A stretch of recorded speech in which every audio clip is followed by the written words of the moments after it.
તો રાજ્યમાં ચોમાસું બરોબર જામ્યું છે। સૌરાષ્ટ્ર અને મેઘરાજાએ તરબોળ કરી નાખ્યું છે। ત્યારે જૂનાગઢમાં માણાવદર તાલુકાના ચુડવા ગામના ખેતરમાં પાણી ભરાયા। ખેતરમાં મગફળી અને કપાસના પાકને મોટા પાયે નુકસાન થવાથી ખેડૂતો ચિંતામાં મુકાયા છે।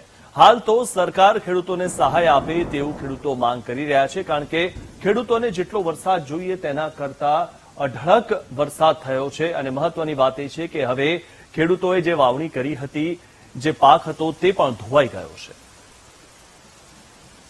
રાજ્યમાં સતત વરસાદ વધી રહ્યો છે, એવામાં જગતનો તાત ખેડૂત ચિંતાતુર બન્યો છે, કારણ કે હાલ જે ખેતરોમાં ઉભા પાક છે તેમાં પાણી ફરી વળ્યા છે।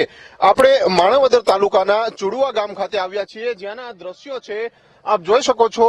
ખેતરમાં કપાસનો પાક ઉભો છે અને ત્યાં હાલ પાણી છે તે ફરી વળ્યા છે। સતત વરસાદ આવી રહ્યો છે અને હવામાન વિભાગ દ્વારા હજુ પણ ભારે વરસાદની આગાહી કરવામાં આવી છે। એવામાં ખેડૂતોના આ ઉભા પાકમાં પાણી ફરી વળ્યા છે, જેના કારણે ખેડૂતોની ચિંતામાં સતત વધારો થઈ રહ્યો છે।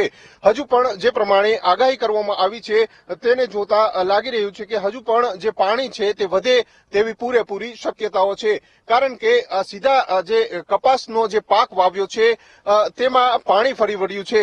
સૌરાષ્ટ્રના અલગ અલગ જિલ્લાઓમાં મુખ્યત્વે મગફળી અને કપાસનું વાવેતર થતું હોય છે। એવામાં માણાવદર તાલુકાના ચુડવા ગામ ખાતે હાલ જે પ્રકારની પરિસ્થિતિ સર્જાઈ છે તેના કારણે જે ખેડૂતો છે તે ખૂબ જ મુશ્કેલીમાં મુકાયા છે। અત્યારે ખેડૂતો હવે માંગ કરી રહ્યા છે, આશા રાખી રહ્યા છે કે સરકાર દ્વારા તેમને કોઈક સહાય ચૂકવવામાં આવે, જેના કારણે તેમનું જે જીવન નિર્વાહ છે તે આગળ ચાલી શકે। કેમેરામેન ધવલ સાથે ભાવેશ ચંદ્રવા, VTV ન્યૂઝ, માણાવદર।